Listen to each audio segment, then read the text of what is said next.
In the middle of the 14th century, Europe believed it was rising. Cities were expanding. Trade was accelerating. Stone towers climbed higher than anything their grandparents had seen. Under the new cathedrals, people felt something close to certainty, that their world was blessed, that their civilization was strong, that progress was inevitable.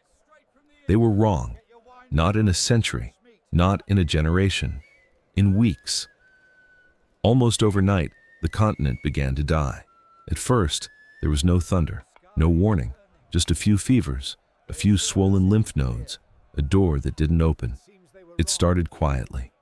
A man would go to bed after a normal day, tired but fine, and wake up shivering, burning with fever. A woman would feel pressure behind her eyes, then dizziness, then pain. Within hours, dark swellings could appear beneath the arms, along the neck, or in the groin. Hard, swollen lumps, throbbing like a second heartbeat. And then came the speed. Within days, sometimes within a single day, entire households vanished. Homes that had been full of voices became sealed boxes. Doors stayed closed. Curtains never moved. A neighbor might knock once, then twice, then stop knocking altogether. Church bells rang. At first, they rang for funerals. Then, they rang so often that the sound became part of the air. An endless warning. In some places, the bells were eventually silenced, not because the crisis ended, but because the ringers were sick, or because leaders feared the bells were spreading panic faster than the disease. Graveyards filled. New pits were dug beyond the city walls. The living learned to step around the dead. And across Europe, one question rose everywhere. Whispered in alleyways, muttered in taverns, pressed into prayer against cold stone floors. Was this the end of the world? What people could not understand, what they could not imagine, was that they were witnessing one of history's most devastating pandemics, a catastrophe that would erase an enormous portion of Europe's population and permanently rearrange the human story. Later generations would call it the Black Death. And once it began, escape became a myth.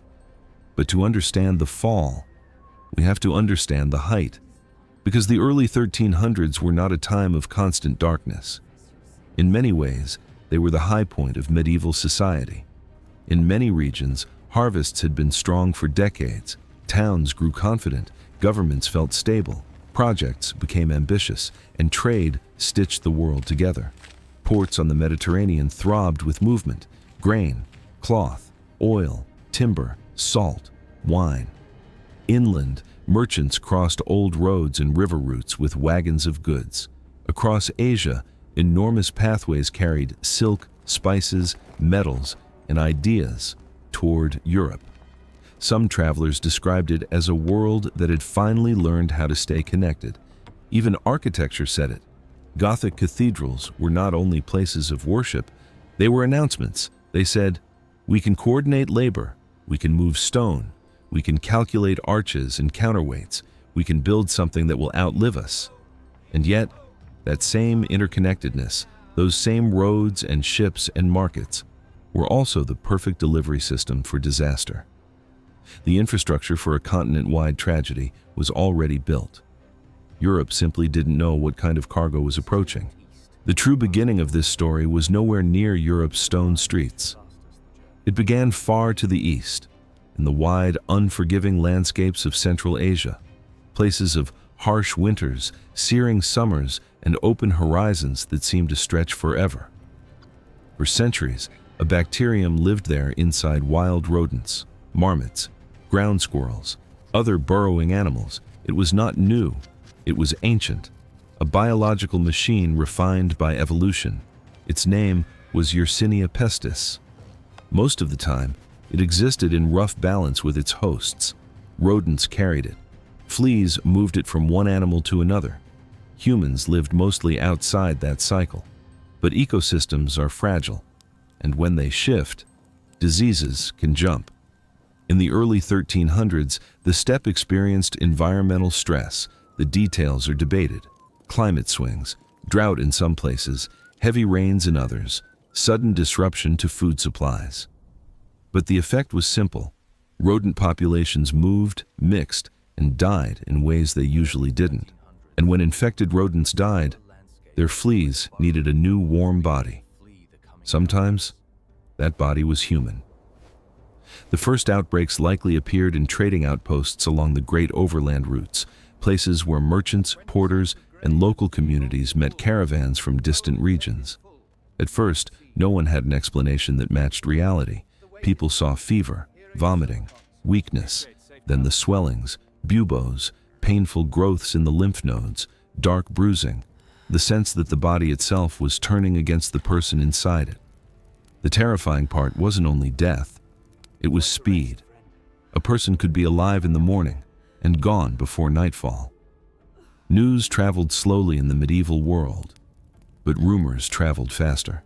Merchants carried stories of towns gone silent, of regions where trade stopped, because there were no hands left to load the wagons.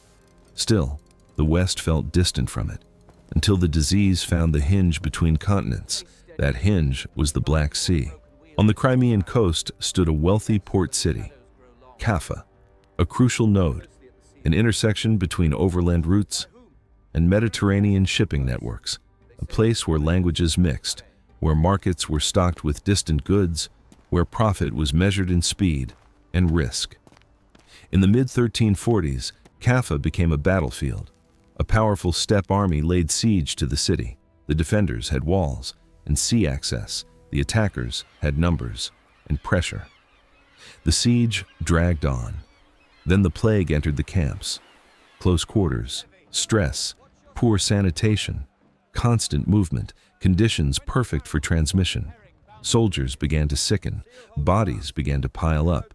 The attackers were being defeated by something no sword could cut. According to later chroniclers, the commander made a desperate choice. He ordered the bodies of the dead to be used as weapons. Corpses were loaded onto siege engines and hurled over the walls. Whether every detail happened exactly like that is debated, but what matters is the outcome. The disease entered Caffa. Panic followed. And when merchants realized the city was lost, they did what merchants always do. They fled by ship. A small fleet slipped out of the harbor carrying refugees, cargo, and stowaways that no one invited, rats and fleas clinging to fur. Those ships sailed west toward the Mediterranean, and wherever those ships docked, the plague gained a foothold. One of the first major ports to face the nightmare was Messina. The arrival of foreign ships should have meant wealth. Instead, it looked like a floating funeral. Sailors dead on deck, survivors delirious with pain, black swellings, the smell of rot in open air. Authorities tried to drive the ships away, but the true agents of transmission had already left the boats. Rats ran along mooring ropes, fleas jumped to new hosts, markets continued, hands exchanged coins, people touched the same surfaces, and within weeks, the city's social fabric began to tear. People fled into the countryside, spreading the infection beyond the port. From there, the Mediterranean became a highway of death. Once the plague was inside Europe's trade network, it moved with brutal efficiency. From Sicily, it climbed into mainland Italy. Then it leapt again, across seas and along rivers and roads. By 1348, large parts of southern France and the Iberian Peninsula were hit. Not long after, the disease crossed into England. Soon it appeared in the Low Countries, then the German regions, then farther north. Medieval cities were not built for disease control. They were tightly packed, streets were narrow, sunlight rarely reached ground level in crowded neighborhoods. Waste flowed in open channels. Animals lived close to people.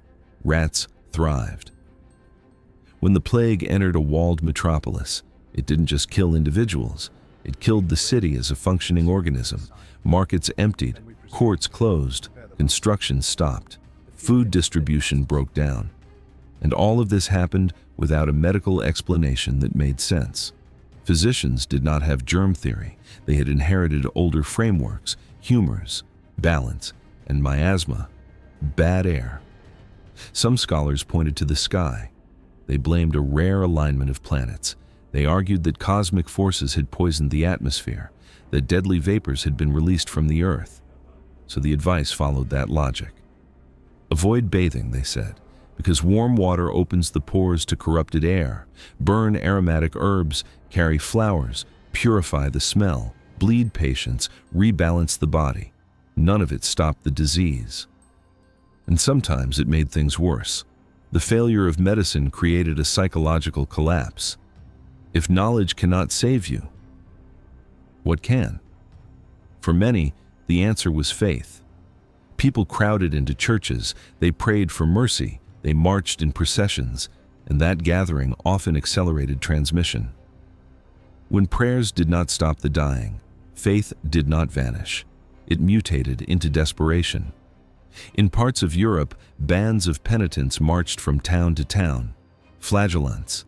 They gathered in public squares. They stripped to the waist. They whipped themselves as crowds watched. They believed public suffering could appease divine wrath. But the plague continued to claim the devout and the corrupt alike. Priests died. Monks died. The poor died. The wealthy died. The disease did not respect status, and that fact shattered a powerful illusion that holiness or wealth could purchase protection. As the death toll climbed, fear broke families. Eyewitness accounts describe abandonment. Parents left sick children. Children left sick parents. Friends avoided friends. Neighbors refused to enter homes. The sick were sometimes locked inside their houses, sealed away. Meanwhile, the dead accumulated faster than society could dispose of them. Cemeteries overflowed, so workers dug trenches outside the walls. Bodies were stacked, sometimes with little ceremony, sometimes without names, plague pits, and when the machinery of burial fails, the mind changes. The plague was not just a biological event, it was a collapse of meaning. People demanded a reason, and when the reason was not clear, the search for blame grew dangerous. Rumors spread. Conspiracy theories formed. Across parts of Europe, Jewish communities became targets, accused of poisoning wells, accused of spreading disease. Authorities sometimes condemned the claims, but mobs acted on fear. Pogroms erupted. Homes were destroyed. Entire communities were attacked. The Black Death revealed something brutal. Catastrophe does not only kill bodies, it can also kill restraint. And still, the plague continued its march. It moved into villages, it moved across farmlands, it moved into regions that believed distance and cold would protect them. By the early 1350s, the disease had reached northern extremes. Then, slowly, the first wave began to fade, not because Europe defeated it, but because it had run out of easy victims. When the fog of death finally lifted, survivors stepped into a world that looked familiar, and yet felt completely transformed.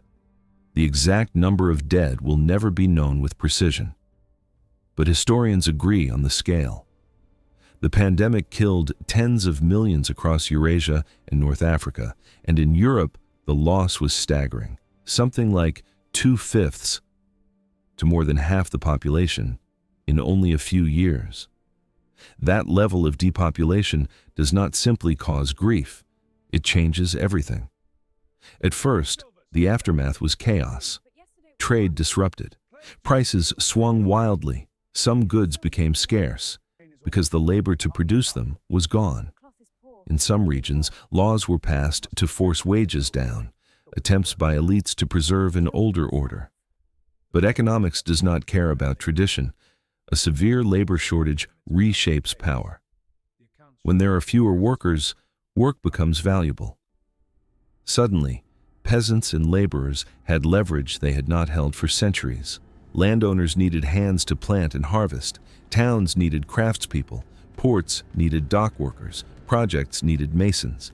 In many places, survivors could demand higher wages, better terms, greater freedom to move. Some lords tried to resist, but the pressure was structural, not personal. The old feudal bargain began to crack. Over time, those cracks created space for a different class to grow. More mobile workers, more independent artisans, more people with bargaining power.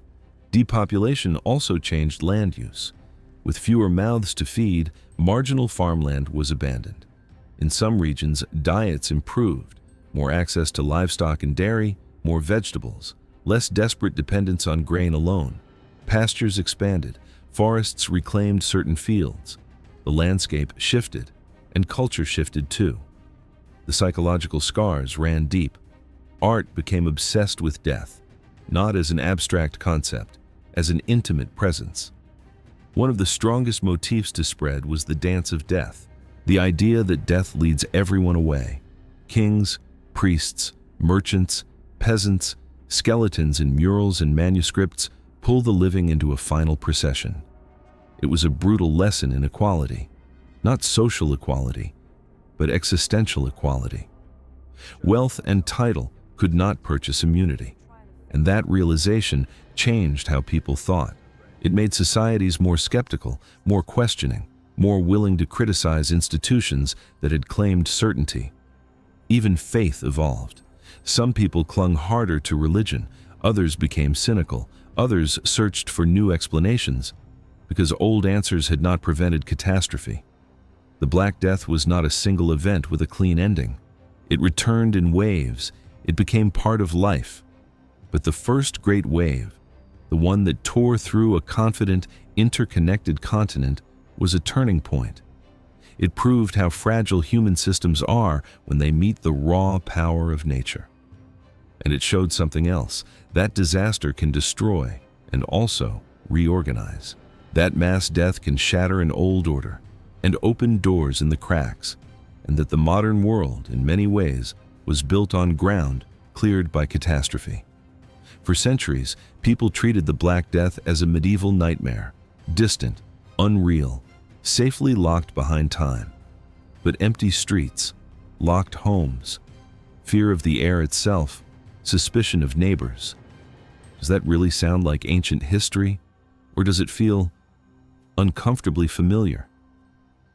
Civilizations are tested, and tests have a way of returning. If you want more stories where the past explains the present, subscribe, and I'll see you in the next era.